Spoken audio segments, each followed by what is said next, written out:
शेर सिंह राणा राजपूत हिंदू बनकर के बहुत दिनों से काम कर रहा है, तो भाई राजपूत को भी अपने राजपूत बनकर के भी सोचने की जरूरत है, क्योंकि हमारा जो राजनीतिक जो कद है वो लगातार घटता चला जा रहा है। देंगे तो हम तो ओवैसी जी हमारे साथ आए, हम लोग दोनों मिलकर जो है हम अपने समाज को समझाएंगे। हमारे मुस्लिम भाई पहले ही हमारे से काफी साथ हैं, तो जो मुस्लिम और जो राजपूत हैं अगर वो दोनों एक हो जाएं और दोनों, अगर हम राजपूत समाज के लोग, फॉरवर्ड समाज के लोग अगर कुर्बानी दे ही रहे हैं तो इस बार कुर्बानी देंगे किसी मुसलमान के बेटा के लिए, किसी दलित के बेटा के लिए।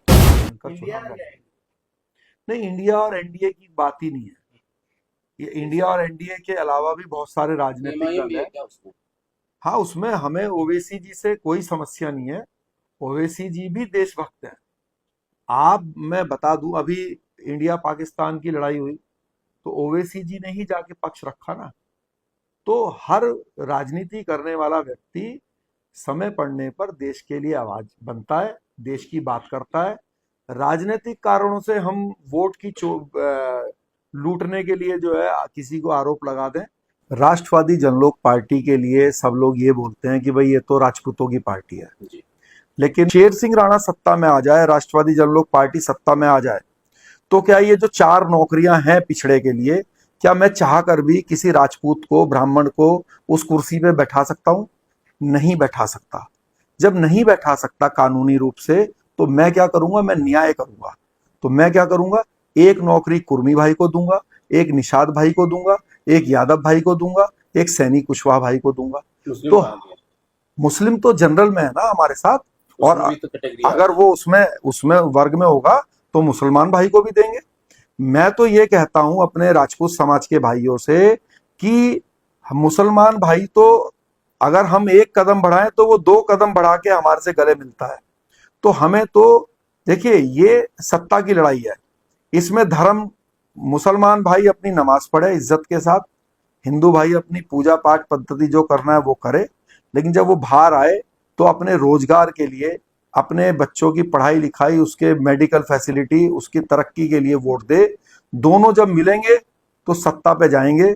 यादव भाइयों से सीखें कि यादव भाइयों ने मुसलमान भाइयों को बहला फुसला के उनका वोट लिया, मुसलमान भाई को मुसलमान भाई ने अपने कंधे पर बैठा के लालू यादव जी और मुलायम सिंह यादव को मुख्यमंत्री बनाया, और इन्होंने क्या किया कि मुर्गे की टांग खाई और जो हड्डी हड्डी बची वो मुसलमान भाई की तरफ फेंक दी। और यही टेक्निक अपना के जो है बहन मायावती को भी मुसलमान भाई ने अपने कंधे पर बैठा के लखनऊ की कुर्सी पर बैठाया, लेकिन उन्होंने भी उनके साथ अन्याय करा। तो जो मुस्लिम और जो राजपूत हैं अगर वो दोनों एक हो जाएं और दोनों अधिकार जो उनका जितना जिसका हिस्सा है, हमारा तो नारा है पार्टी का कि ना किसी का अधिकार छीनेंगे, ना किसी को अपना अधिकार छीनने देंगे। तो हम तो ओवैसी जी हमारे साथ आए, हम लोग दोनों मिलकर जो है हम अपने समाज को समझाएंगे। हमारे मुस्लिम भाई पहले ही हमारे से काफी साथ हैं।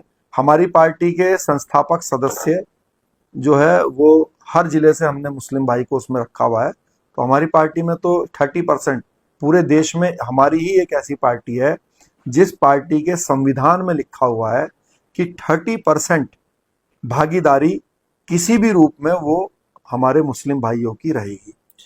तो हमें कोई प्रॉब्लम नहीं है किसी को भी साथ लेने में।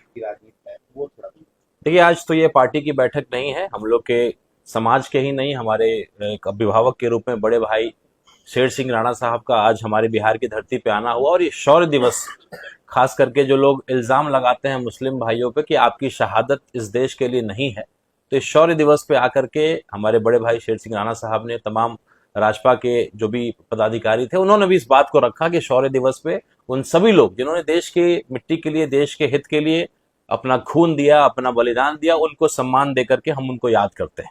तो इस कार्यक्रम में हम लोग का मुलाकात करने का एक मौका मिला, और निश्चित रूप से हमारे बड़े भाई सुनील सिंह जी जो इस पार्टी के बिहार के प्रदेश अध्यक्ष हैं, उनकी मुलाकात हमारे AIMIM के प्रदेश अध्यक्ष अख्तरुल ईमान साहब से हुई है, और गठबंधन को लेकर के बात चल रही है। ये निर्णय तो हमारे राष्ट्रीय अध्यक्ष इस पार्टी के हैं और AIMIM के राष्ट्रीय अध्यक्ष, प्रदेश अध्यक्ष का होगा। लेकिन आज जो हम लोग बैठे हैं, बैठ करके ये मंथन हम लोग कर रहे हैं कि कैसे राजपूत समाज और मुस्लिम समाज खास करके, और दलित और गरीब जो वंचित है उनको भी साथ लेकर के आगे बढ़ सकते हैं बिहार के आने वाले चुनाव में। इस पे हम लोगों ने मंथन करने का काम किया। राजपूत हिंदू बनकर के बहुत दिनों से काम कर रहा है, कुर्मी कुर्मी बना हुआ है, कुशवाहा कुशवाहा बना हुआ है, यादव यादव बना हुआ है, लेकिन राजपूत हिंदू बनकर के काम कर रहा है। तो भाई राजपूत को भी अपने राजपूत बनकर के भी सोचने की जरूरत है, क्योंकि हमारा जो राजनीतिक जो कद है वो लगातार घटता चला जा रहा है। अगर मंत्री बनाए जाते हैं तो सबसे कमजोर विभाग हमको मिलता है। इतने सांसद हमारे समाज से आते हैं लेकिन उनको मंत्री नहीं बनाया जाता है। तो एक वक्त आ गया है कि अगर MY हो सकता है तो क्यों नहीं हम एक नया समीकरण जिसमें राजपूत हो, दलित हो, मुसलमान भाइयों को उसको लेकर के चलें। और राजपूतों ने कुर्बानियां दी हैं देश के लिए, समाज के लिए, पिछड़ों के लिए। तो अगर कुर्बानी देना ही है, हम सत्ता में, एक RJD के विधायक ने कहा कि अब सिंह का, मिश्रा का, शर्मा का जमाना गया, तो ऐसा है कि हम तो कुर्बानी दे रहे हैं, अभी भी देंगे, लेकिन उसके लिए देंगे जो सबसे वंचित है। क्यों नहीं है किसी मुसलमान के बेटा को मुख्यमंत्री बनाया जाए, किसी दलित के बेटा को मुख्यमंत्री बनाया जाए। अगर हम राजपूत समाज के लोग, फॉरवर्ड समाज के लोग अगर कुर्बानी दे ही रहे हैं तो इस बार कुर्बानी देंगे किसी मुसलमान के बेटा के लिए, किसी दलित के बेटा के लिए। और वही बैठ करके कि नौजवान जो है राजपूत का, खास करके जो हिंदू बना हुआ है, उसको थोड़ा राजपूत बन करके भी सोचने की जरूरत है। और अपने शैक्षणिक, आर्थिक स्थिति को कैसे हम, सामाजिक स्थिति को बेहतर करें, उसको लेकर के एक नए समीकरण पर चर्चा हुई। निश्चित रूप से बड़ा निर्णय तो बड़े पार्टी के पदाधिकारी लेंगे, लेकिन ये एक पॉलिटिकल मंच नहीं है। हम लोग अपने बड़े भाई शेर सिंह राणा साहब को हम लोग अपना आदर्श मानते हैं, हमारे समाज का अभिभावक हैं, तो उनसे बहुत सारी बातें करने का मौका मिला। और बिहार की राजनीति में कैसे हम लोग मिल करके एक नया समीकरण तैयार करके कैसे अपने हक को, अपने अधिकार को, गरीबों के हक को ले सकें, इस पे हम लोगों ने मंथन किया। क्या लग रहा है कि आज की इस बैठक से कुछ ऐसा कुछ समझ में आ रहा है आप लोगों को? क्योंकि जो आप बात कह रहे हैं, खास करके मुस्लिम समुदाय को जो है कि राजपूत से जोड़ने का, राजपूत समुदाय को मुस्लिम से जोड़ने का, तो एक लोहे के चने चबाने के बराबर है। कैसे विश्वास पैदा कर पाएंगे आप अपने समाज में भी और मुसलमानों में? देखिए, बैरिस्टर असदुद्दीन ओवैसी साहब ने जिस तरीके से पाकिस्तान को करारा जवाब दिया और हमारे ढाका विधानसभा में तिरंगा साफा सर पे बांध करके पाकिस्तान मुर्दाबाद, हिंदुस्तान जिंदाबाद का नारा लगाया, और हर मुसलमान जिस पे इल्जाम लगाया जाता था कि भाई अगर इंडिया पाकिस्तान का क्रिकेट मैच हो या इंडिया पाकिस्तान का सरहद पे मुकाबला हो तो पाकिस्तान मुस्लिम तुम किधर हो, एक संदेह के नजर से लोग देखते थे। तो हमारे बैरिस्टर असदुद्दीन ओवैसी साहब ने उसको करारा जवाब दिया, इस्लाम का मतलब पूरे विश्व को समझाने का काम किया। तो ऐसे ऐसे हमारे देश, हिंदुस्तान को अपना धरती और मिट्टी मानने वाले मुसलमान भाई हैं, उनकी शहादत का जो है गवाह इंडिया गेट है, उस पर उनका नाम दर्ज है, हम लोग जाकर के उसमें पढ़ सकते हैं। तो ये एक नया विकल्प, एक नया समीकरण, एक नया राजनीतिक समीकरण को तैयार करने की दिशा में बात, एक सकारात्मक पहल हम लोगों ने किया।